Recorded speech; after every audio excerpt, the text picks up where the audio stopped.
Chapter 408 Tokri. An unbearable silence descended upon the room as Kevin and I struggled to find the right words to say. I really didn't know what to say.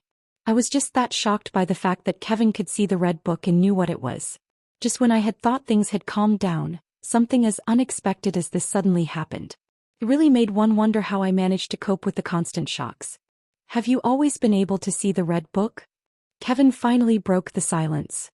Lifting my head and staring at him, I didn't answer him immediately. My mind was currently a mess. Glancing at the red book in the distance, many questions came into my mind, but out of all of them, one in particular stood out to me. How come he can see the red book now and not before?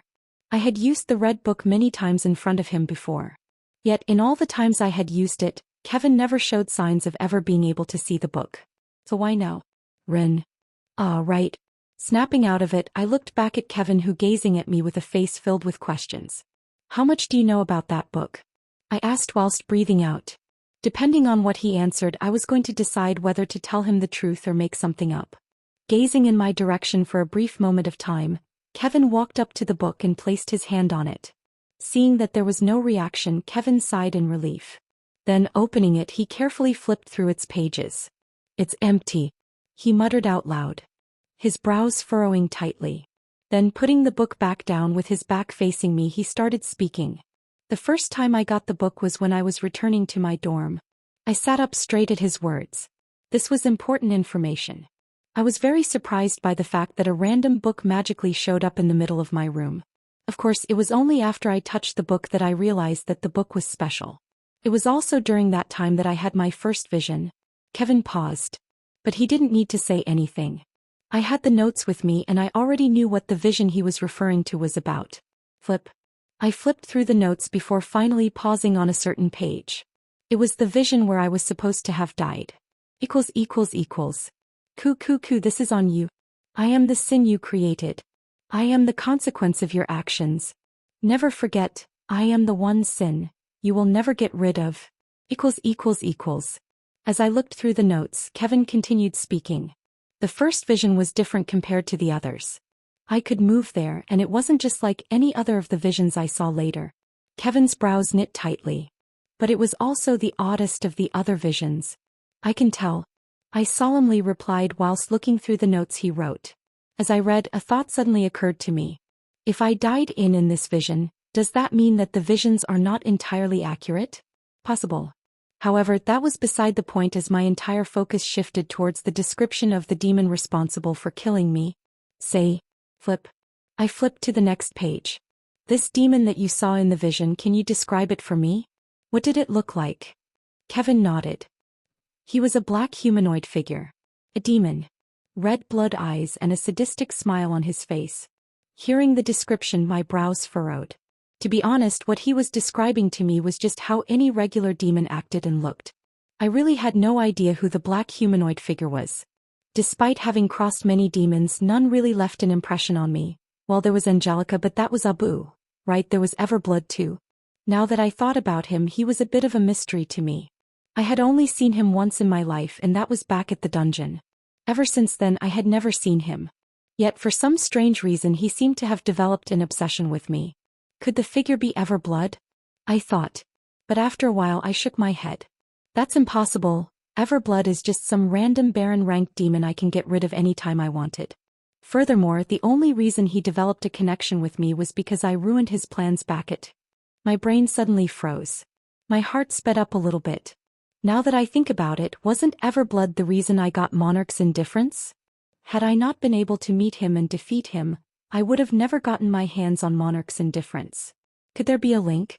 There couldn't be, right? It just didn't make sense. Do you have something in mind? Snapping me out of it was Kevin's voice.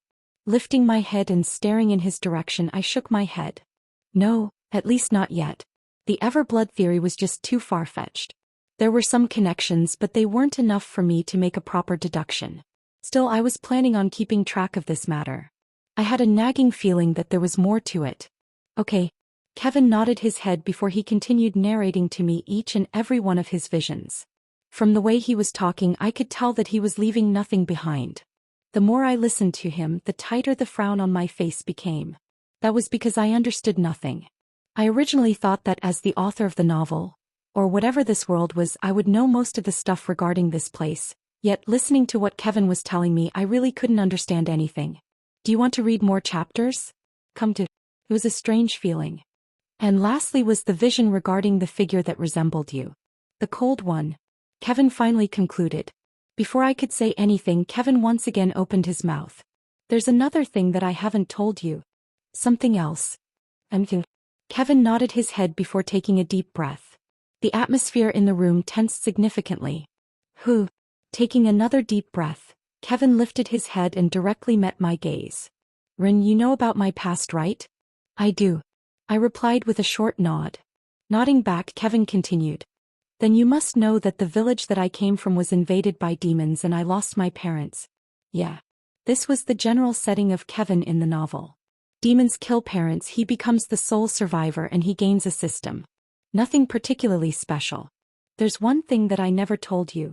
My brows suddenly jumped up as I abruptly lifted my head. He couldn't be. Ever since that day some weird phenomenon occurred and I'm not sure exactly when, but I received this strange interface that essentially helped me get to where I am now. That interface, it's called the system. Oh. I could only reply to his words with a weird sound. I really couldn't understand what was happening at the moment. Did Kevin just reveal to me his biggest secret? System. Of course, even though I knew about the system, I pretended to look both shocked and confused. Yeah. It's because of it that I managed to push myself to where I am now. Oh. Kevin isn't the type to reveal something like this. There must definitely be something else. My eyes squinted. It just wasn't in Kevin's nature to do something like this. There was definitely more than he was currently letting out. Yes. It works similar to a status window and it assigns me quests from time to time. Once I complete them, I get rewarded by the system through either rank upgrades or materials. I see. But why are you telling me this? I suddenly asked, trying to get the crux of the matter immediately. You caught on fast. Kevin smiled. Raising his hand, Kevin flashed the red book. It's because of this. The book. Yeah, or to be more precise, the time codex. Time what? Confusion once again dyed my face as I wondered what in the world he was talking about. Where in the world did he get the name Time Codex from? Time Codex. Kevin once again nodded his head, reaffirming the fact that the book was called the Time Codex. I was still a little bit doubtful if I had to be honest, as I couldn't help but ask. Are you sure? That was what the system called the book. The Time Codex. Most of my doubt was dispelled at those words. Time Codex? So that's what it was. Is this why you revealed to me about your system? Yeah. Kevin nodded his head. Since you know that I can look into the Time Codex, you probably know that when I had it, I could look into what you were doing. Right? An uncomfortable feeling washed over me at the thought of Kevin having looked through what I was doing. Yes, although I did the same for Kevin, being on the receiving end did not feel so good. You probably don't know this, but you died before. Before I could even recover from my initial shock about knowing that Kevin could see the book, Kevin suddenly dropped a bombshell on me and my eyes widened. Abruptly lifting my head, disbelief clouded my face. When was this? Back in the Dwarven domain when you were infiltrating the place. The Dwarven lady killed you before you could deactivate the dampening system. Shit, really? I naturally understood what Kevin was referring to. It was probably the time when Durara suddenly showed up out of nowhere and attacked us. Thinking back, it truly was an event where we were hanging on by a single strand. If I died during that moment, it wouldn't have been strange for us to have died. So I really died. A cold chill ran down my spine. Had Kevin not interfered, I would have truly been dead. What was even scarier was the fact that till now I didn't know what had happened. Turning my head to look at Kevin, I thanked him. Thank you. Leaning back on the table and crossing his arms, Kevin repeatedly nodded his head. Yup, you died, and if it wasn't for me, you wouldn't be here right now talking to me. The shock on my face soon faded and my brows furrowed. Just so you know, you died too. When? Kevin's face froze as he stood up straight. His reaction was quite similar to mine. Back at the dome before the incident. The reason why I rushed to you was because the Time Codex replayed your death. A strange feeling of superiority rose from within me as I spoke. Not only that, but I also saved Jin's life back in Hallberg. Jean. I nodded before explaining. Yeah, he was going to die and so I decided to help him. That was also the time you noticed me, I think. You're right, Kevin replied with a thoughtful look on his face as he tried to remember the time we met. No wonder you were acting like that. So it was to save Jean. Fine.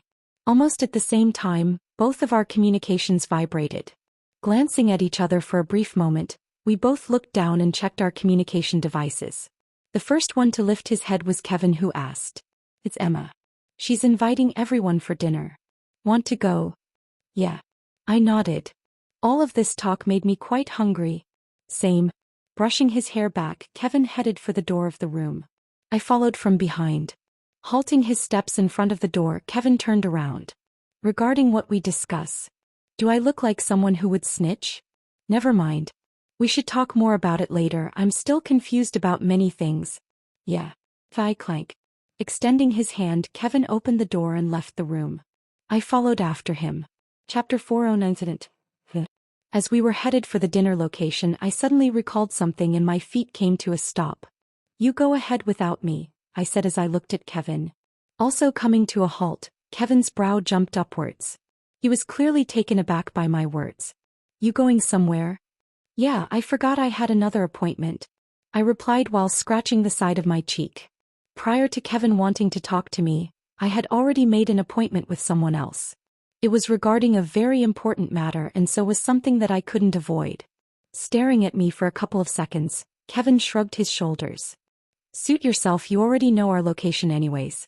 Just come when you're done." "Sure," I replied with a smile. "Alright, see you later." Raising his hand, Kevin bid me goodbye before leaving. Staring at his disappearing back, I deeply sighed.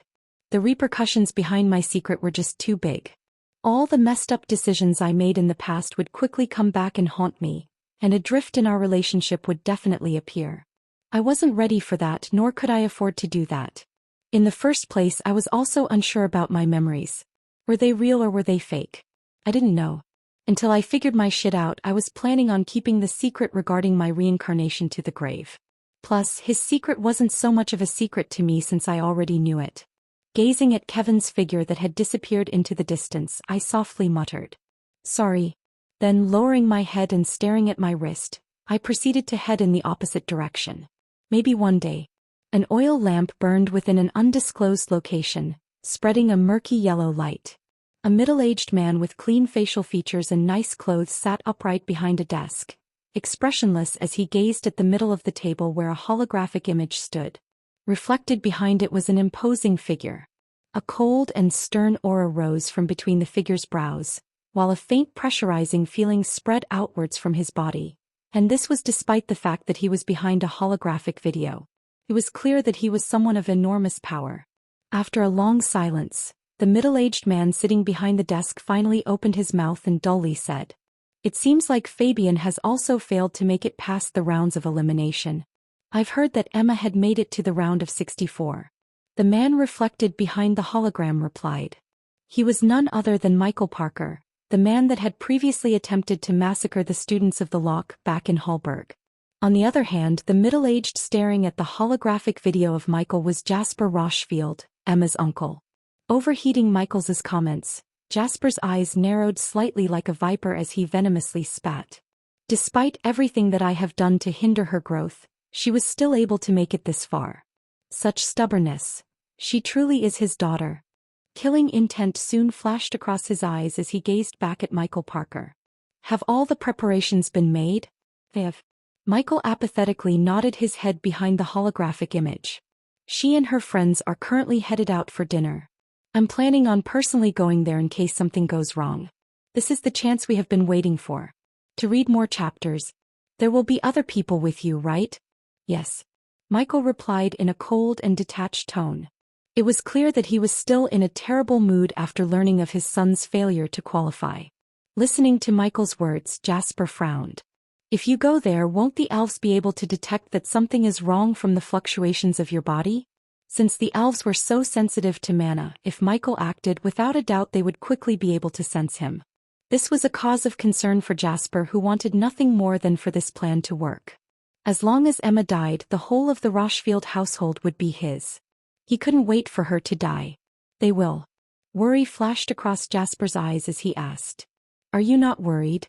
The scale of the operation may not have been big, but any mistake could prove to be extremely deadly. But to his surprise, Michael merely shook his head. No. Why is that? Why are you not afraid of the elves finding out? Why would they interfere? Michael coldly asked. This is a matter amongst humans. If they do notice that something is wrong, they will not do anything unless it directly involves other elves. You make a good point. Jasper nodded after a while. Secretly, he sighed in relief. One of the few things that bugged him regarding the upcoming operation was the possible interference from the elves. But from the looks of it, he was probably overthinking things. Why would they interfere in human conflicts? Unless they did something crazy, they would just let them be. All right, when are you going to take action? No. Bye. Bye. Immediately after his words, the communication shut down. With his gaze lingering in the area where Michael's figure used to be projected, a sinister smile emerged from the corner of Jasper's lips before he coldly muttered. I hope you won't blame me for what I'm about to do next, Emma. There was a time to finally get rid of his niece, a thorn that he had been keeping for a long time. It was now. Since they were no longer in the human domain, they were no longer bound by their restrictions. If anything happened to Emma, no one would be able to say a thing. Just the thought caused Jasper's smile to deepen. It was finally time for him to take reins of the Rochefield household. At the same time, it took you a while. Arriving at the designated location, Kevin quickly met up with the others who seemed to have already arrived a while back and were just waiting for him. They were the usual people. Emma, Jean, Amanda, and Melissa. Surprisingly though, Kevin also noticed the appearance of Arnold and Troy. He was a bit taken aback by their appearance as he had never hung out with them, but he was quick to recover. It made sense, they were Jin's friends. With her hat flipped backward and her hands in her short jeans, Emma walked up to Kevin and glanced behind him. Is he not with you? For the sake of remaining ambiguous regarding his identity as Troy and Arnold were present, Emma did not use Ren's real name and just referred to him as he and him. Kevin quickly picked up her cue and also avoided using his name. He said he had something to do. He'll probably join us later. Oh, I see. Emma nodded her head. By the way, where are we going to eat? Kevin curiously asked, trying to switch the topic. Glancing at him, Emma answered. I'm not too sure either, but it's a bit outside of the city. I've been told that it's a nice place to eat, so I figured we may as well go there. Surprise flashed across Kevin's eyes. Outside of the city?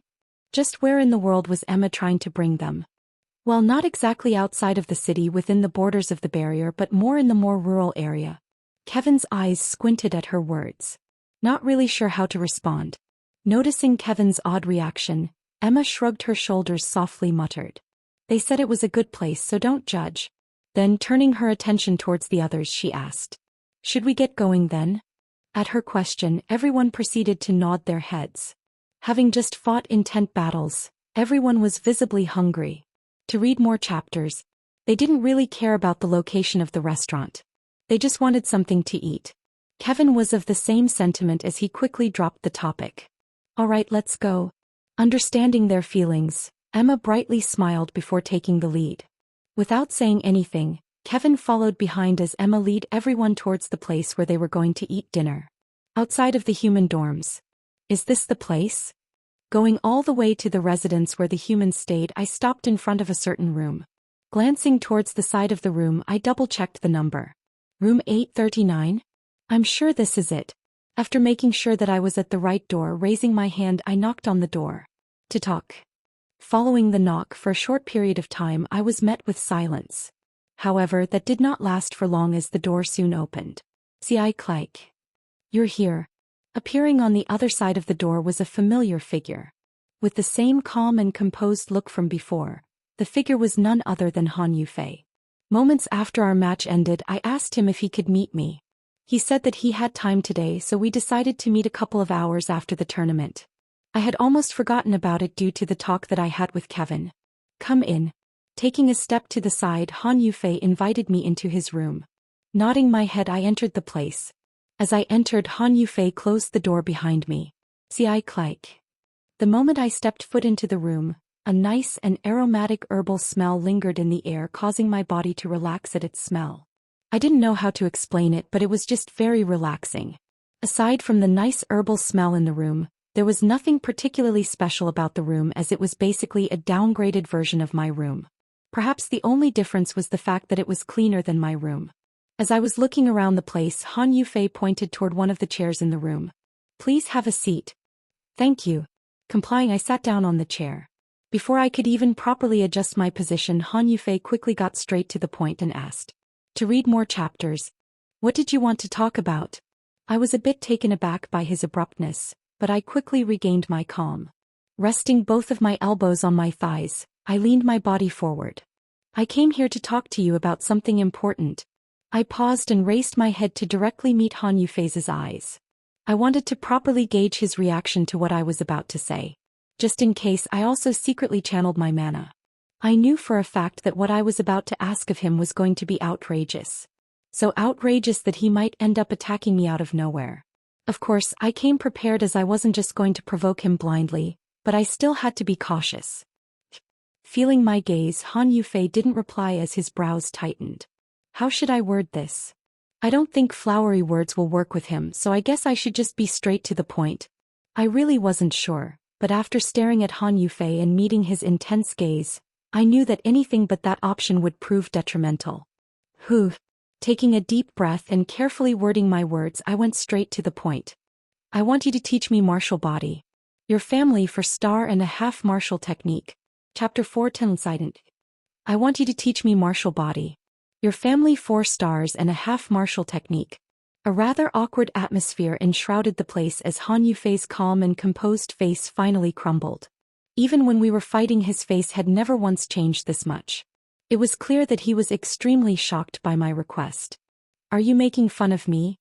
Han Yufei suddenly stood up as he sharply glared in my direction. A threatening aura sprung out from his body, shrouding the whole room. You think that just because I surrendered in the tournament that I'm now a pushover? His voice was becoming increasingly louder with each word he said. Pushing my hands down, I tried to calm him down. No, I don't think that at all. Calm down and listen to me. But that didn't seem to work as Han Yufei got even more riled up.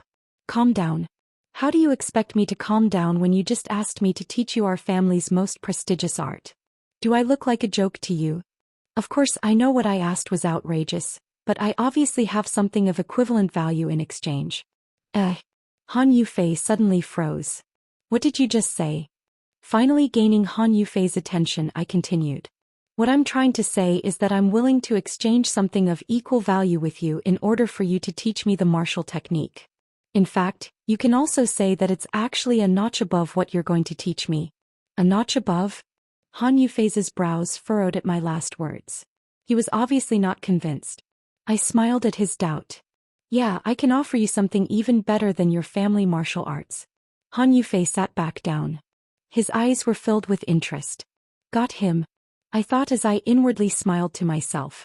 Just by looking at his eyes, I could tell that I had gained his interest. This was all I wanted.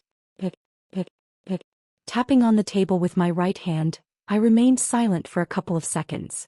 Staring at Han Yufei, who was looking back at me, I only spoke up once I noticed that he was about to lose patience.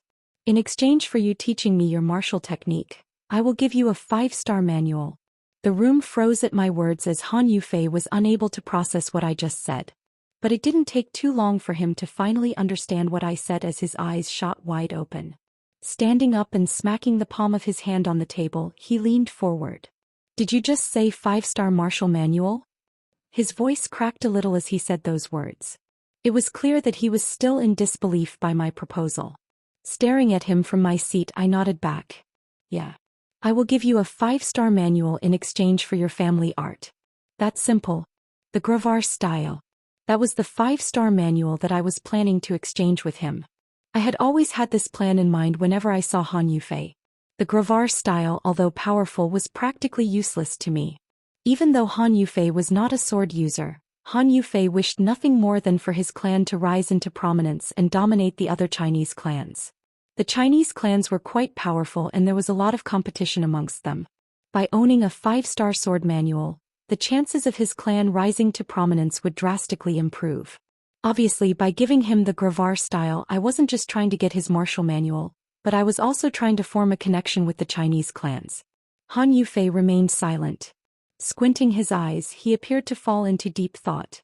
But it wasn't long before he managed to recompose himself and carefully ask. How can you prove to me that you are not lying? I smiled at his question. I had long seen it coming. It's simple really. Taking a small piece of paper from my dimensional space, I slid it over. We can sign a mana contract. The moment the words mana contract escaped from my mouth, all doubts seemed to have been dispelled from Han Yufei's head as his brows relaxed. Let me see it. Before saying anything else, sliding the piece of paper in front of him, Han Yufei carefully looked through it. But as he was looking through it, his brows which had previously relaxed furrowed once again. He then proceeded to put the paper down. This is not a mana contract. No, it's not. I shook my head. Before he could voice any complaints, I quickly continued. These over here are just the terms that I want to propose for the deal. Regarding the mana contract, you can be the one who provides it. I'm sure you will feel like it's more secure if you are the one that makes the mana contract, right? Although hard, it wasn't impossible to replicate a mana contract. There were many out there that had been duped by fake mana contracts, and so, by allowing him to provide the mana contract, I was essentially showing him my willingness to cooperate with him. Of course, that was merely on the surface. In reality, a mana contract of that caliber was just too expensive for me to purchase. I just couldn't afford it at the moment. I see. Fortunately, it seemed as though Han Yufei bought the excuse as he thoughtfully nodded his head. Then taking the paper back, he continued to look through it. I secretly smiled to myself when I saw this. Furrowing his brows once again, Han Yufei put the paper down and pointed toward a certain section of the draft contract. Over here it says, the signee of the contract will join Kaisa Mercenary Group as a member for 5 years before he is free to leave. What in the world is Kaisa? That. I scratched the back of my head. In short, for 5 years you will join my mercenary group. I made it this way since what I'm offering is actually of higher value than what you are offering. What? Han Yufei stood up. Join your mercenary group? Do you know who I am? Of course I know. I calmly said.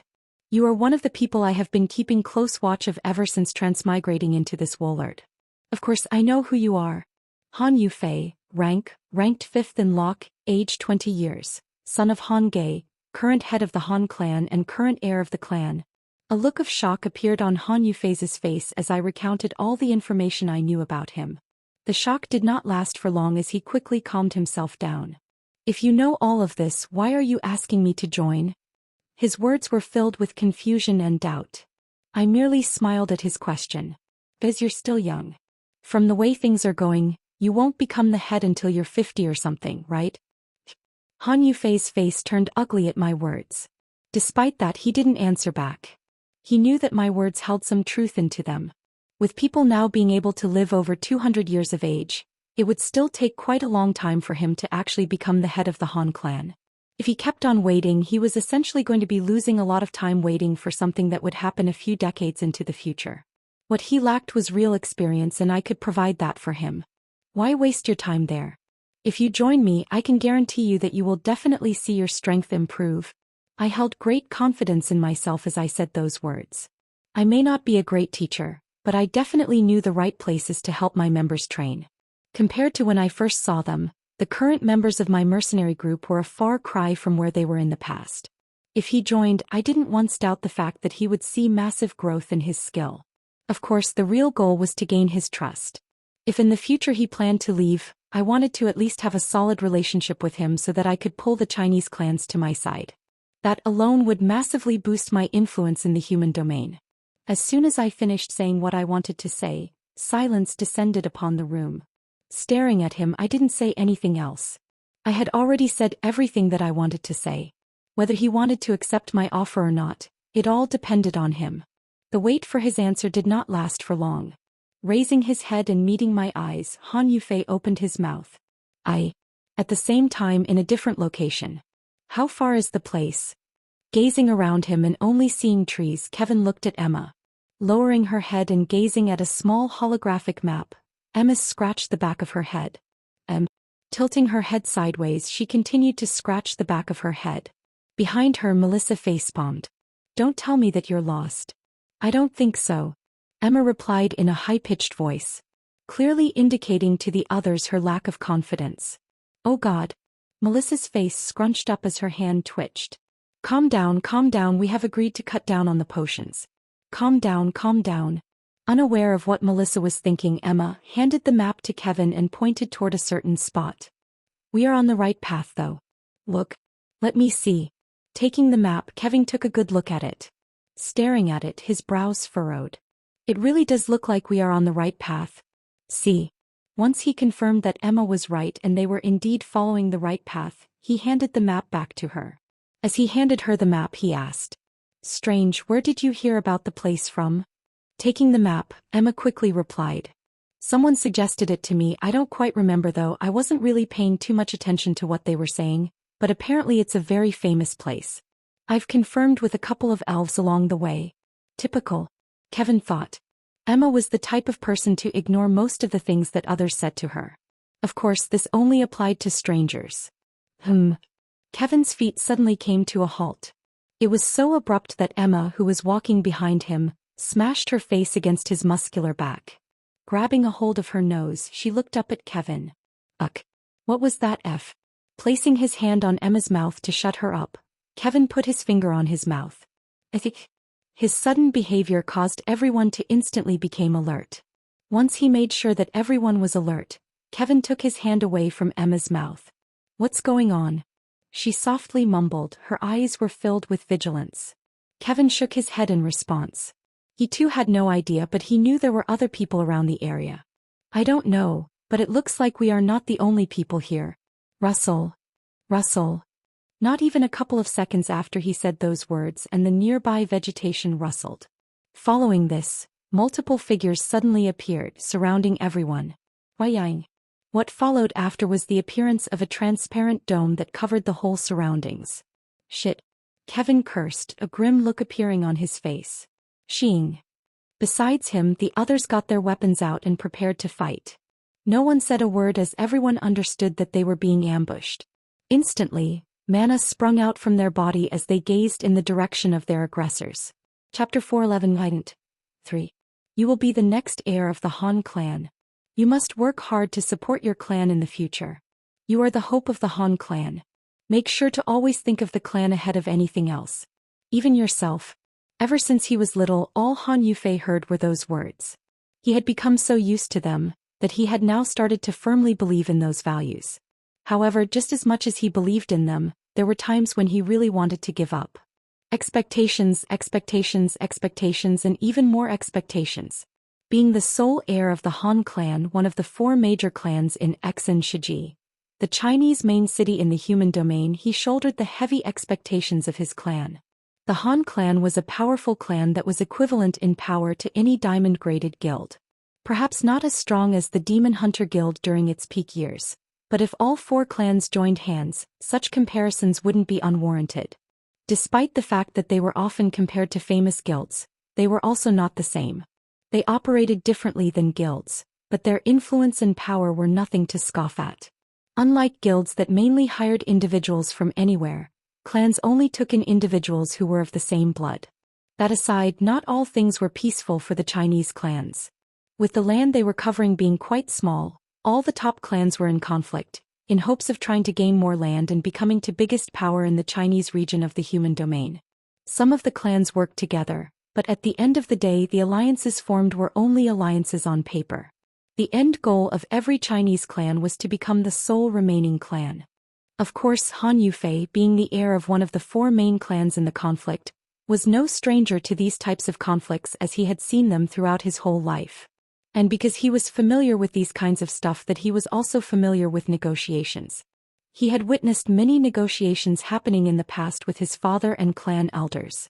As such, he knew when he was seeing a good and a bad deal. Yeah. I will give you a 5-star manual in exchange for your family art. That's simple. In short, for 5 years you will join my mercenary group. I made it this way since what I'm offering is actually of higher value than what you are offering. Ridiculous. That was the only word that Han Yufei could think of as he looked through the contract proposed to him. Yes, the value of the goods that he was offering was indeed higher. A 5-star manual in exchange for a 4-star one, but the 5-year contract? That was what alarmed Han Yufei. It said that he was going to join a mercenary group. But what about it? Setting aside the fact that he first needed to gain permission from the elders of the clan, Kasha? What in the world was that? He had never heard of such a group before. From the looks of it, they were either a hidden group or a new group that he had no clue about. He also seemed to be of the belief that by joining him he was going to see massive boosts in strength.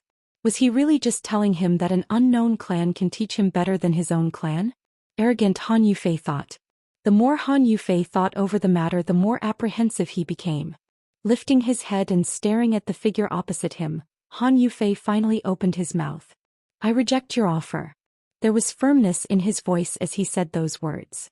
The offer was tempting, but Han Yufei saw too many things that were wrong with the individual before him to fully trust him. Following his rejection, for a brief moment of time, silence descended on the room as the two of them looked at each other. However, it had to be noted that Karalium, the figure who had proposed the deal to him, seemed completely unperturbed by the rejection. It was as though he had already expected such an answer for him. Why does he still look so confident despite the fact that I rejected him? There was this strange sense of confidence revolving around him that made Han Yufei uncomfortable. Unaware of what he was thinking, leaning back on his chair, Karalium calmly asked. Why did you reject my offer? Han Yufei did not answer. Instead he asked a different question. Who are you? You suddenly ask for me to meet you, and yet I still know nothing about you. Do you think I will accept the offer of someone who I know nothing about? Karalium. This was what he called himself back at the tournament. Just who was he? Regardless of how much Han Yufei tried to find information about him, he had nothing on him. This was a point of concern. Someone so strong and so young, yet he and almost everyone else knew nothing about him? Something was definitely suspicious about him, and Han Yufei wasn't stupid enough to agree to join a total stranger's proposal. In all fairness, he proposed signing the contract using a mana contract, but that was not nearly enough to convince Han Yufei. Ah, right. How rude of me. Realizing the crux of the problem, Karalium smiled and uncrossed his legs. Leaning forward, he apologized. I'm sorry. You see, I'm so used to wearing this by now that I completely forgot about it. Placing his hand over his face, he slowly pulled away at his face. A subtle smacking sound resounded throughout the room as he pulled his face away. With his long black hair gently falling by the side of his shoulders, the features of a pale youth with jet black hair and deep blue eyes were revealed. Extending his hand forward, Karalium smiled. Nice to meet you. My name is Ren. Ren Dover. Shit. Kevin cursed as he stared at the hooded figures that had suddenly appeared from out of nowhere. Encircling them completely, the situation looked grim. Stay behind me. Placing his hand to the side, he instinctively pushed Emma behind him as he took out his sword. In response to his actions, Emma didn't say anything and merely stared at the hooded figures before her. With her eyes squinted, she swept her gaze over each and every one of the figures before her sight finally paused on a certain individual. A cold chill ran down her spine as her eyes landed on the hooded figures. She felt this indescribable suffocating feeling coming from him that made her almost lose sight of herself. Fortunately, she was able to quickly snap out of it. Tugging Kevin's clothes, she pointed in his direction. Kevin, he looks like bad news. But it seemed as though Kevin had already spotted the figure. With his eyes also locked onto the figure in the distance, Kevin solemnly nodded his head. You're right. Staring at Kevin from the side, Emma turned her attention back at the hooded figure in the distance, trying to peek through the shadow cast over his face, in hopes of finding his identity. But regardless of how much she tried to peek, she was unable to identify the individual. Bummer. She thought as her shoulders slumped down. Who are you? The first one to speak was Jean. With both daggers in his hands, thin threads of dark mana revolved around his daggers, creating a rather imposing sight. However, his radiance did not last for long. With a simple gaze from the hooded figure, the mana threads revolving around Jin's daggers jumped up wildly and Jin's face paled considerably. Keith. Taking a step back, Jean spat on the ground. His face grimaced in pain. Turning his gaze in Kevin's direction, Jean darkly said. Shit, he's too strong. At least rank. Overhearing Jin's comments, the atmosphere instantly froze up. The strongest person present was Kevin, and he was merely rank 4 in rank to suddenly show up. Everyone understood just how serious the situation was. What is in class doing here? Melissa spat. On her right hand was her spear, while on her other hand were a multitude of different colored cards. Squinting her eyes, she calmly analyzed. From his body structure, the figure seems to either be a human or an elf. Yes. Besides her, Amanda quietly gazed in the direction of the other enemies, her bow drawn to the fullest. Thip. Taking a couple of steps forwards, the leading figure, the ranked individual, finally paused a couple of steps away from Kevin and the others. As he was doing so, Kevin's eyes darted all over the place, in hopes of finding a way out of the situation. However, before he could figure anything out, the hooded figure finally spoke. "It's useless. You're already trapped. There is no point in trying to escape." His cold and detached voice traveled through the ears of everyone present. Firming the grip of his sword, Kevin glared at the hooded figure as he once again asked, "Who are you?" But his words were met with silence as the figure refused to answer him. Then, turning his attention towards the other hooded figures, the hooded figure raised his hand. Just as he was about to gesture for them to attack, someone suddenly spoke up. "Excuse me, but are you perhaps my uncle?" The voice belonged to none other than Emma, who nonchalantly took a step forward. Not a shred of worry clouded her face. Instantly, all attention was drawn toward her. Not minding the attention, gazing in the direction of the leading figure, Emma tilted her head. Judging from your strength, you don't seem to be my uncle. Who exactly are you?" The calmness and perhaps even playfulness hidden behind her words shocked almost everyone present. Just how could she be so calm in such a life-threatening situation? Everyone thought as they stared at her with open eyes. The one who was most shocked by this development was of course Kevin, who quickly pushed her behind him. "Emma, what is wrong with you? Now is not the time for this." Emma innocently looked at Kevin before turning her attention back toward the hooded figures. Taking one last sweep of the place, she clicked her tongue. "Well, since that coward isn't here anymore, the whole thing lost purpose." As soon as her words faded, a figure suddenly materialized next to her, startling everyone present apart from the leading hooded figure, who remained calm. Or at least that was what he showed on the surface. But the slight fluctuation in the mana around his body did show that he had indeed been slightly startled by the new figure's appearance. It was clear that he had been unable to detect him. Recollecting himself, he asked in a threatening tone, "Who are you?" A fearsome wave of mana sprung out from his body, enshrouding the whole surroundings before heading in the direction of where Kevin and the others were. Whoosh! However, with a casual wave of his hand, the pressure that was trying to bear down on everyone present quickly dissipated. It quickly became clear to everyone present that whoever the figure was, he was someone of equivalent strength, if not even stronger. A palpitating tension suddenly engulfed the surroundings as the two figures stared at each other. "I asked, who are you?" the hooded man repeated. This time, the mana revolving around his body became even thicker. Without answering the hooded figure, the man that stood beside Emma placed his hand on his face and took off his skin mask, revealing the features of a young male that looked to be in his mid-20s. However, the moment the figure took off his skin mask and his features were revealed, almost everyone present jumped out in shock. There was a simple reason for this. And that was because everyone knew who the figure was. He was none other than Oliver Rochefield, Emma's dad. Chapter 412, Incident. A week ago, during the conference inauguration, staring at the familiar figure standing before her, Emma had many words that she wanted to say. "Where have you been? How are you doing? Where were you? Why did you leave without telling me?" For each and every question she had in mind, she was dying to know the answer. In fact, she felt a little bit of resentment as she thought about all the time that she had spent by herself without him. But the moment she gazed into her father's eyes, all the resentment disappeared in a flash. "Dad." Before she knew it, her legs moved on her own and she ran up to her dad.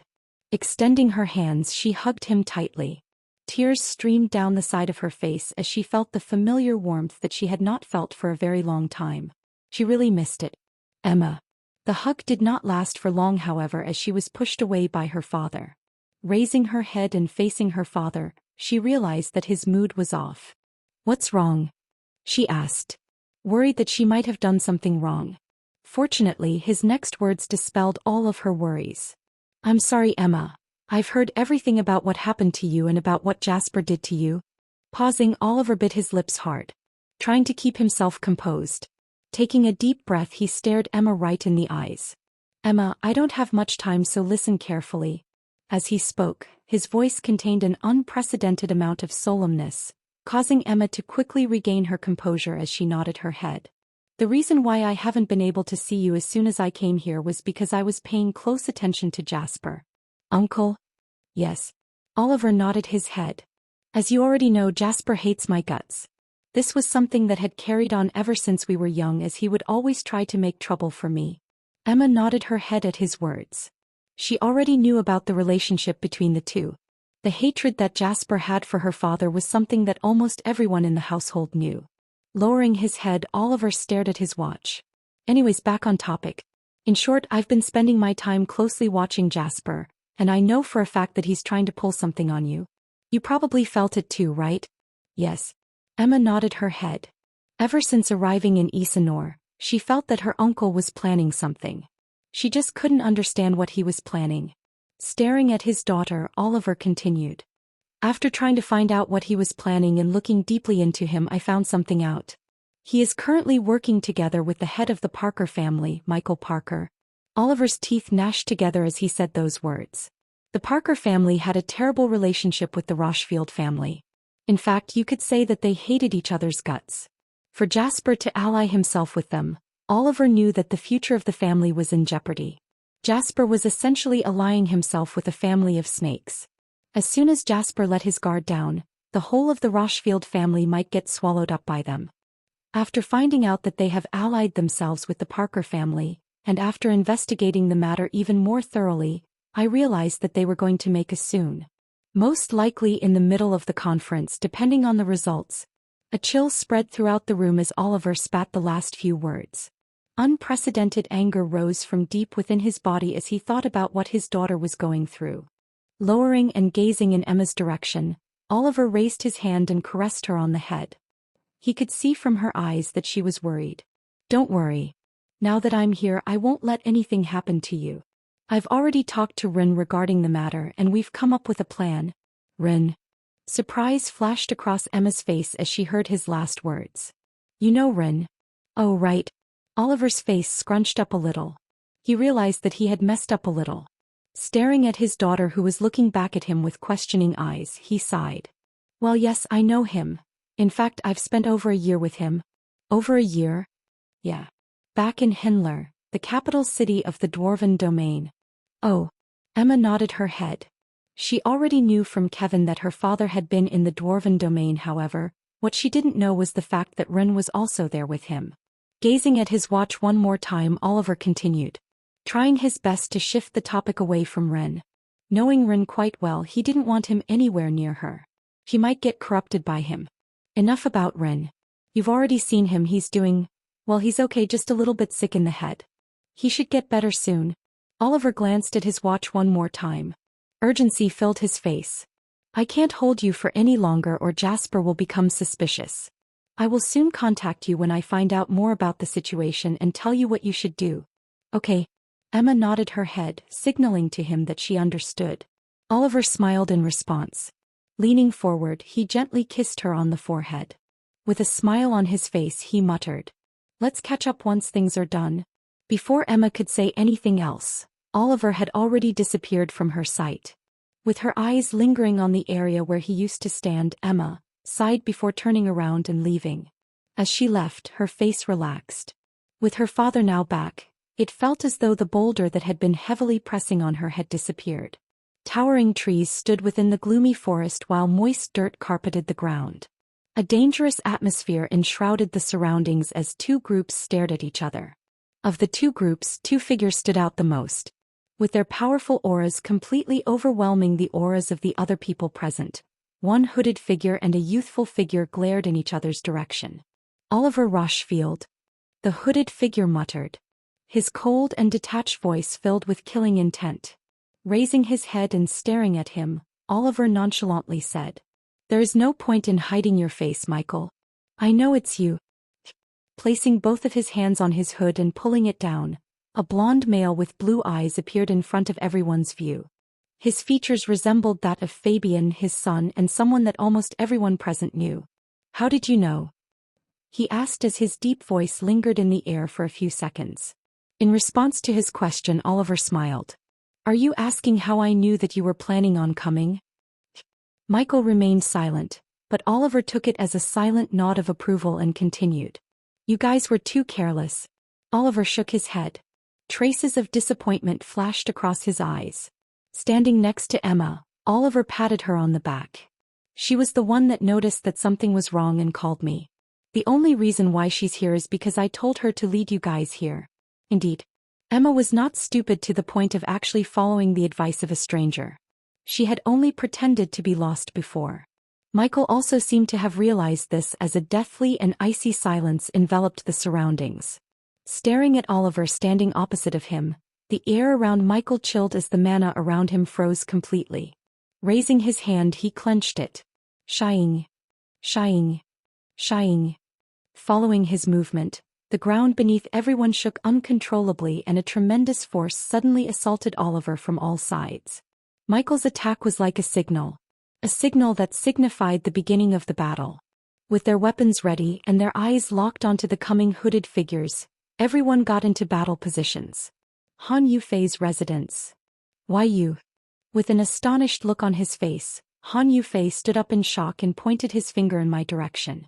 Aren't you supposed to be dead? I am, yes. Halfway through my words, frowning, I looked at him. You recognize me? It would be a lie if I said that I wasn't surprised. It had to be said that I had not once interacted with Han Yufei back in the lock. For him to instantly recognize me, I was quite surprised. With his eyes locked onto me, Han Yufei nodded his head. Yes, I recognize you. Died in the first year of lock, and inheritor of the keiki style. Ah, right, there is that. I had almost forgotten the fact that I had revealed the keiki style to the public. No wonder he managed to recognize me so quickly. Well, since you recognize me, it makes things easier. Leaning back on my chair, I went through the details of the contract once again. I don't want to make things any longer than they should be. The offer is, I will give you a 5-star sword manual. No, it's not the keiki style. Seeing his hope-filled eyes, I quickly shut him down. I wasn't going to give the keiki style to anyone else. That was my sword art and mine alone. The more people knew about it, the more glaring its weakness would become. I know the circumstances in your clan are not good, and I also know that if I give you the sword art, your clan will experience a massive boost in strength. Perhaps even surpass the 4 other clans. Han Yufei swallowed a mouthful of saliva at my words. Even though I noticed this, I decided to not point it out and continued. Regarding the 5-year contract, well, it's kind of obvious that the values of the two things aren't exactly equivalent. If I give you the manual in exchange for that, I would be coming up with a loss. And I don't like losing. In fact, I loathe the idea of even losing. Perhaps in the past I could stomach a loss or two, but now, I couldn't stand the idea of losing. This was why I was planning on going all out in this tournament despite the fact that I was nowhere near the strongest individual. Lifting my head and staring at Han Yufei, whose face was filled with doubt, I continued. I know that you are apprehensive about the idea of joining me for 5 years, but I never said that you have to join immediately. In fact, you don't have to join if you really don't want to. Han Yufei had so much potential. Perhaps even more than some of the people in my group. It would really be a bummer to let him go, but I also knew best that I couldn't have anyone join my group against their will. Take Angelica, for example. Although she was part of my group and she was under a 5-year contract, she was doing so willingly.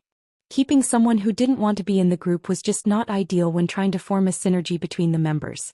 In fact, it might even prove detrimental. You can first meet the others before deciding on whether to join or not.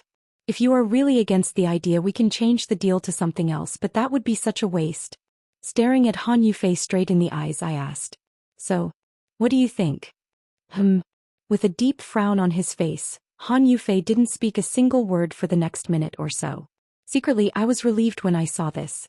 Since he didn't reject me immediately, it meant that the offer had tempted him somewhat. Recalling something, I added. Ah, right. I almost forgot to say this. Keep in mind that if you join my group, I'm not going to stop you from doing anything clan-related. Everyone is free to do anything. Of course, that is on the premise that you guys listen to what I say when the matter counts. Once my words faded, standing up, Han Yufei looked straight into me and extended his hand. I won't accept the offer yet. I want to first understand what kind of person you are. Is that okay with you? My brows jumped at his words, but soon a smile emerged on my face. I have no problem with that. Standing up, I shook his hand. Just like that, I was one step closer to recruiting my newest member. Han Yufei. Chapter 4:30. Wom. Letting out a yawn, I walked away from Han Yufei's apartment. I won't accept the offer yet. I want to first understand what kind of person you are. Is that okay with you? That was what he said to me. In short, he had neither accepted nor rejected my offer but has instead delayed the answer. To be honest, that worked well for me as well. It would take me a while to collect the Gravar style anyways. I wasn't in a rush. Lowering my head and staring at my watch, alarm flashed across my eyes. Oh crap, I should probably join the others before they get too pissed. Before I knew it, I had spent almost half an hour talking with Han Yufei. If I'm not wrong, Waylon told me before that today was the day that he was going to take care of his family problems. This was something that he had been planning ever since coming here. The reason why I knew this was happening was because I helped him out here and there when coming up with the plan. It took a while for me to convince him that Jasper would definitely exploit Emma's naivety to lure her somewhere unknown. Thank God he listened to me. As I was walking, I suddenly had a thought. Right about now, the fight should have already started. If they found out that I knew that this was going to happen and that I deliberately didn't go because I had other stuff to do, a cold shiver ran down my spine. Yeah, I need to go. Lowering my head and staring at the map of the place, I quickly picked up the pace. Boom. A powerful energy blast resounded in the air as Michael attacked Waylon. In order to prevent any friendly fire, the two of them distanced themselves from the others. Not minding the explosion, Kevin's crouched body was stretched taut while his eyes fixed themselves on one of the hooded figures standing opposite him. The rank of the individual was a rank quite a bit higher than his. Next to him were two other individuals, each about rank. A heavy solemnness descended on the field as the two groups stared off. Judging from the body structure of the hooded figures, Kevin realized that they were all most likely males. Turning his head slightly, Kevin looked at Emma. Emma, since your father said that he already knew they were coming, how come he didn't take into account that the enemy before us is stronger than us? The other ranks, fine. However, the ranked individual was not someone that Kevin could beat without suffering heavy injuries. Of course, he wasn't entirely worried about him, but the fact that they had to deal with one rank and two ranks baffled him. Did he have that much trust in their strength? Listening to Kevin's words, Emma frowned before softly muttering. He said that he had already calculated everything perfectly. I didn't know he would make such a mistake too. Her voice was soft, but everyone heard it. Instantly the atmosphere became grimmer. Bang! Startling everyone out of their thoughts was a loud bang as the ranked individual finally made its move. Following after the hooded figure was the other two figures. Thief. Melissa was the first one to react as she threw 3 pale blue magic cards in the air. 3 large ice barriers erected in front of everyone. Crash. But the barriers were unfortunately too weak. As though they was made out of glass, the ice barriers shattered apart. Fortunately, the purpose behind erecting the barriers was to create enough time for everyone to distance themselves. Taking out his sword, Kevin clenched its grip tightly. Glimpsing towards where the others were, Kevin commanded. Emma, Amanda, and Melissa, you 3 focus on the ranked individuals. Turning his head, his eyes met Jin's. We deal with the ranked individual. Knowing everyone's capabilities well, Kevin knew that this was the optimal formation to guarantee victory. Listening to his commands, everyone nodded their heads. Including Jean, who quietly melted into the shadows. Good. Red mana light swirled around Kevin's sword as he viciously slashed in the direction of where the hooded figures were. Curling his fist into a ball, the ranked figure punched out, and his fist met with Kevin's sword. Thump. With a soft thump, Kevin's body was swept backward, only managing to stabilize himself after taking a couple of steps. The difference in strength was made quite clear from the first exchange. Ignoring the burning pain from his hand, Kevin took a stance and slashed out. As he slashed, his sword swept at a horizontal angle while all the mana in his body surged out and poured into his sword. First movement. Kevin cried out as his sword once again met the hooded figure's fist. Like. A dull metallic sound swept out as Kevin's hand flew back. The power behind the attack was evidently not enough to deal any significant damage to the figure before him. However, Kevin wasn't discouraged. Second movement. With another low cry, he slashed out again. This time, the red hue shrouding his sword became visibly brighter. Like. Yet again, the result was the same. However, there was a slight difference this time as his attack became more powerful and faster.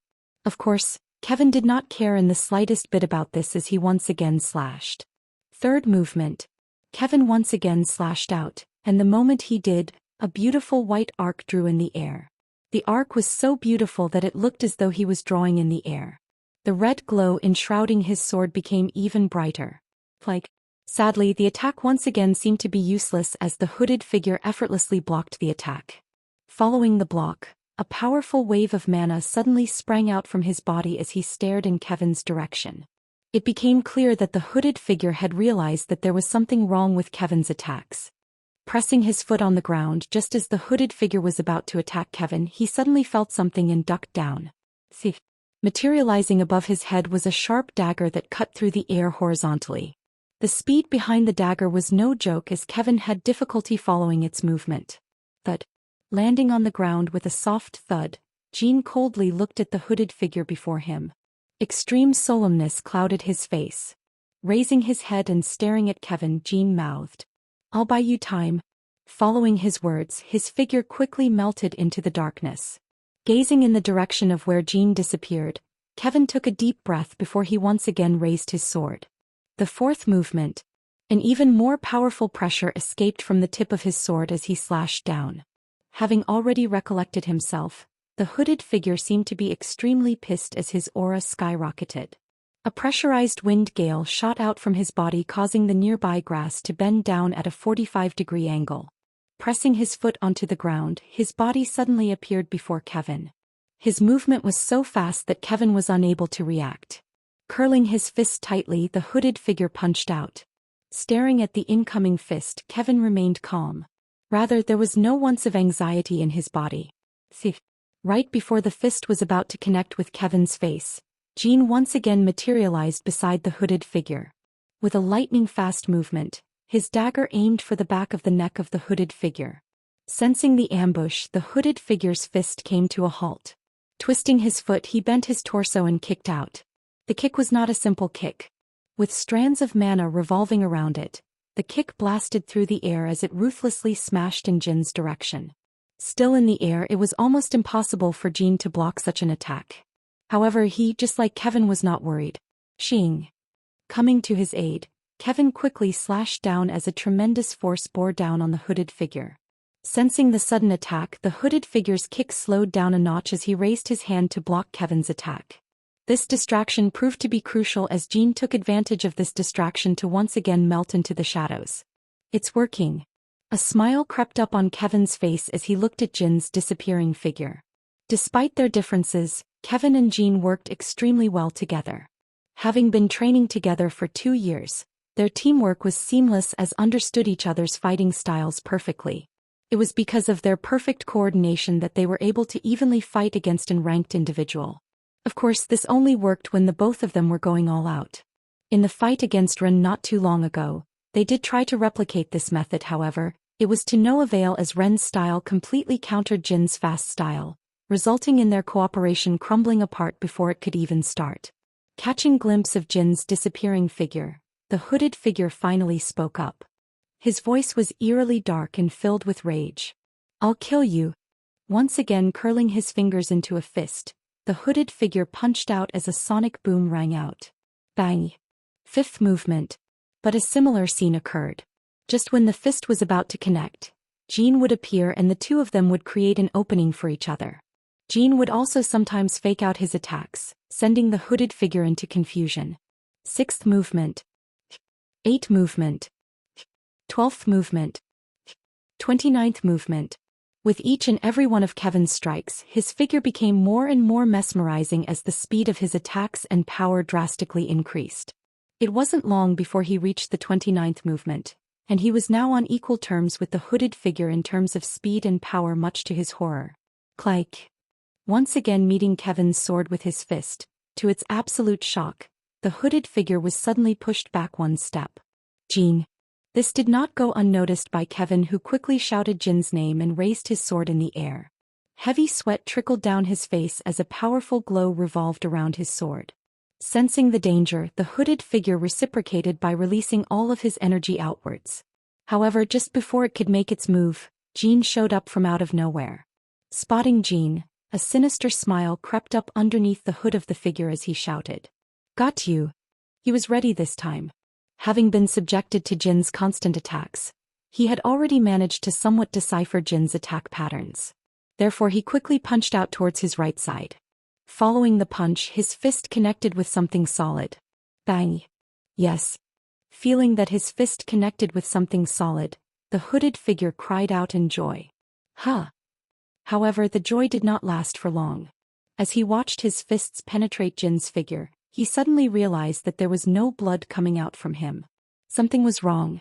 Sadly, the realization came too late as he felt a powerful energy coming from Kevin's direction. Turning his head, his face became clouded with horror as he watched the surrounding mana surge over and pour into Kevin's body. His clothes flapped wildly as a red mana light flowed out from his body, covering the entire sword from top to bottom. Lowering his head and staring at the hooded figure, Kevin muttered. 30th movement. Taking a step forward, Kevin slashed out and the ground beneath him shook violently. The moment he slashed out, the air in front of his sword ripped apart as an overwhelming force spurted out. Impossible! The hooded cried out in astonishment as he stared at the incoming attack. How could someone only ranked rank pull such a move? Kevin's attack was not any weaker than that of an. Chapter 414 Incident 6. Having run all the way here, I was at a loss for breath. Therefore, with both of my hands on my knees, I tried to catch my breath. But, with a soft thud, a body fell next to my feet. Lifting my head, my eyes met with Jin's and Kevin's. Huh? I'm not too late, am I? I was met with no repose. Kinda rude if I had to say. So you guys okay or not? I asked again. This time Kevin finally moved. Slowly walking towards the corpse next to my feet, Kevin bent down and placed his fingers on his neck. He checked his pulse. He's dead. He muttered. Raising his head and staring in my direction, he hatefully spat. Good job coming here right when the job was already over. What? My head tilted back. I was a bit confused by his sudden burst of anger. However, before I could say anything else, Jean walked up next to Kevin and also looked at the body of the man I had taken down. Thank you for taking credit for someone else's work. Huh. What were the two of them on about? Shaking his head, Kevin stood up. Whatever, it's not really your fault. You probably had no idea what was going on. Yeah, that. With a stoic face, I replied with a soft nod. I had just finished my business and was coming to meet you guys up. However, just when I was about to arrive, I ran into the barrier. Was very shocked to find you guys in this situation. Have to admit. At this point, I was very good at bullshitting. Right? Turning his head, Kevin stared in the direction of where the others were. Bang. Right on cue, a body came crashing down against one of the trees. Shoo. What followed after was a swift and ferocious light that quickly impaled itself onto the figure as blood sprayed everywhere. Without needing to look, everyone could tell that he was dead. Standing a couple of 100 meters away from the figure was Amanda, who stood with her feet planted on the ground and her bow slacked on her hands. Next to her was Emma, who had both of her short swords drawn. Bang. With another bang, the last remaining hooded figure came crashing down on the ground. The ones responsible for this were Arnold and Troy, who, with the aid of Melissa, were able to swiftly take care of him. Staring in the direction of where the hooded figures lay, just when I was about to check their identities out, Kevin grabbed me by the shoulder and pointed his finger at his face. "In your face." Ah, right. It was then that I realized that I wasn't wearing a mask. In order to save as much mana as possible, I ran without a mask. Let me put it back on. Taking out my mask before the others figured out my identity, I put the mask on my face and my face quickly morphed. Feeling my facial structure change, I clapped my hands in satisfaction. Better. Where have you been? It was then that I heard Emma's voice come from the distance. Walking up to me, she glanced at Kevin to make sure he was fine before turning her attention back to me. You missed quite a lot. I sure did. Boom. Not even as my words faded, a terrifying explosion spread out in the air. Raising my head, I could see two figures fighting in the air. The intense mana fluctuations coming from their fight sent shivers down my spine. As I was watching, I heard a faint sound coming from my right side. Dad. Glancing towards Emma, I reassured her. He's going to be fine. What do you mean? Don't worry about it. Your father is a lot stronger than you think. At least stronger than Michael Parker. Not only was Waylon well into the S+ rank range, but his strength had also seen a massive boost after the events of Himmler. With Douglas using the conference as his reward, Waylon was able to choose his own reward. With it, he was able to boost his strength massively. Someone like Michael should be no match for him. Boom. And I was quickly proven right. Before Emma could say anything else, a sonic boom resounded in the air. Following the boom like a broken kite, a figure quickly crashed against the ground, creating a massive crater. Dust flew everywhere, covering everyone's sight. Keith. Though faint, I could hear a weak groan coming from the middle of the crater. As time passed, the dust settled down, and a miserable figure appeared laying down in the middle of the crater. The figure was none other than Michael Parker. With his head raised and staring into the air, Michael glared upwards, where a figure appeared to be levitating in the air. Dad! Emma cried out in joy as she spotted her father in the air.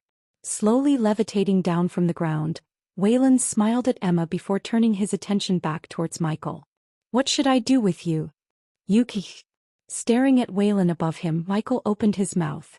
But before he could say anything, with a flick of his fingers, a small light flashed and Michael's head recoiled backward, knocking him out completely. Staring at the passed-out Michael, Waylon's brows knit tightly. Then turning his head, his eyes met with mine. The moment our eyes met, I instantly shook my head as I mouthed. Don't look at me and don't talk to me. We don't know each other. But it looked as though Waylon was unable to comprehend what I was trying to say as he asked. What do you think I should do? The moment his words faded, everyone turned their attention toward me. My face froze up. Lifting my head to look at the moon, I feigned ignorance. I don't know what you may be talking about. I just came here. You just came here? Waylon's face turned strange. Weren't you the one who told me to bait them? An intense chill ran down my body as I felt everyone's eyes direct themselves onto me. Well, shit.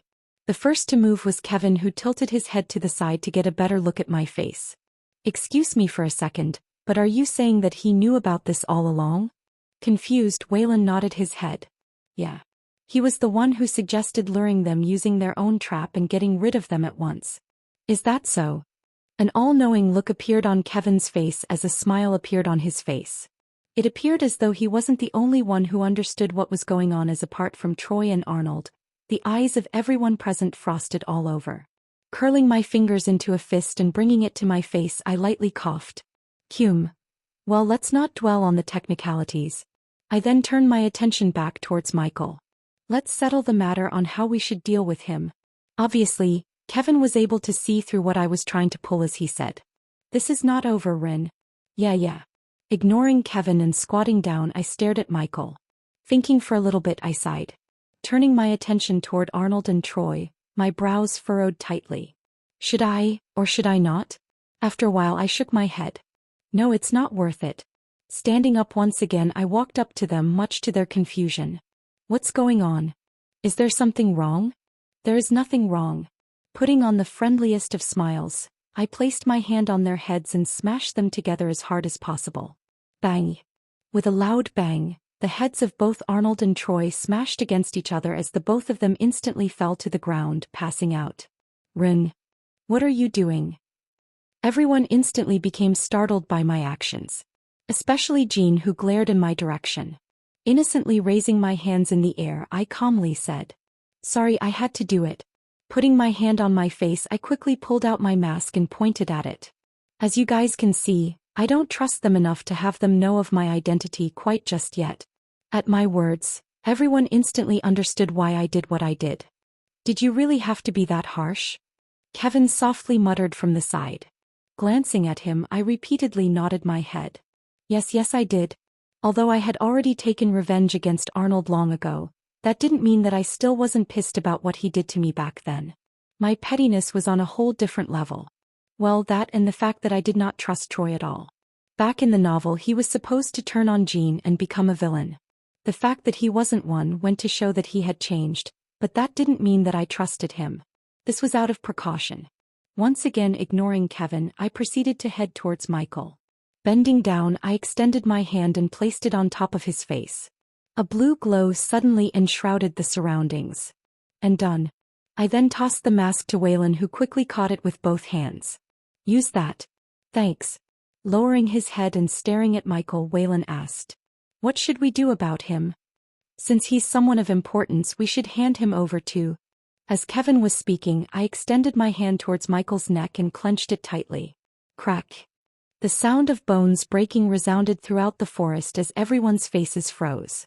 Especially Kevin, who had trouble processing what had happened. Not minding their reactions, I stood up and carefully looked at Michael, who was now dead. So this is how it feels to kill an S-ranked individual. It feels like killing any regular other person. Not that I had expected it to be different. Why you? Snapping me out of my thoughts was Kevin's shocked face as his head repeatedly looked towards me and the corpse. Ah, right. I forgot how he was. Walking up to Kevin, I patted him on the shoulder. Kevin, do you remember the time when we were in Hollowburg and a bunch of assassins suddenly attacked us? My question was so random and abrupt that Kevin subconsciously nodded his head. Yes. Lowering my head and glancing at Michael, I softly said. He's the one that ordered the attack. My voice was soft, however. Everyone around me managed to hear what I said and their eyes opened wide. A heavy silence descended on the forest. Is that true? Breaking the silence was Kevin, who stared in Michael's direction. His previous concern was completely gone. Yeah, it's true. I wouldn't lie about something like this. I see. Kevin took a deep breath. Staring at him, my brows furrowed tightly. Kevin, you're too soft. What? Glancing in Michael's direction, I snapped my fingers. The moment I snapped my fingers, a tremendous flame rose, completely enshrouding Michael's body, startling everyone apart from Waylon. Seeing their reactions, I shook my head. Not just you, Kevin, but everyone here. You guys are too fucking soft. My words instantly attracted the attention of everyone present. Not minding it, I continued. I can't believe you guys even thought about sparing him. This baffled me. Not too long ago, this guy right there was trying to kill everyone present. The fact that they were shocked by my actions showed me that they needed to change their mentalities. Well, everyone apart from Melissa. She was the only one that didn't show any particular reaction. In hindsight, she was someone who wanted nothing more than watch the whole world burn before her eyes, so it was understandable. Anyhow, they needed to learn to always kill their enemy. Especially Kevin. I knew his principles very well. He didn't like killing an opponent when he was already down, but this kind of mentality was not something he could afford to do anymore. He was no longer at the lock. He needed to change. What are you, Ta? Shut up and listen to me. I stared right into Kevin's eyes before turning to look at the others. You guys too. Extending my hand and pointing it towards Michael's burning body, I continued. Even if he was already incapacitated, letting someone who tried to harm you go is just not worth it unless you're planning on doing something with them later. Trust me, from my experience, these kinds of people will just come back to you in a more annoying manner. I had learned this fact the hard way. Just thinking of Everblood and Matthew caused rage to rise from within me. Had I killed them before, I wouldn't have had as many problems as I did in the past. Well, I could have done nothing about Everblood since I had only seen him back at the dungeon, but regarding Matthew, I could have killed him long before. Fortunately, I did end up killing him, or things would have gotten more complicated. Alright, I think I've said enough. Taking out a hairband, I tied my hair back before turning around and rubbing my stomach. I'm hungry, let's go. Before anyone could say anything else, I headed out of the area. Of course, as I headed out, I put on a skin mask.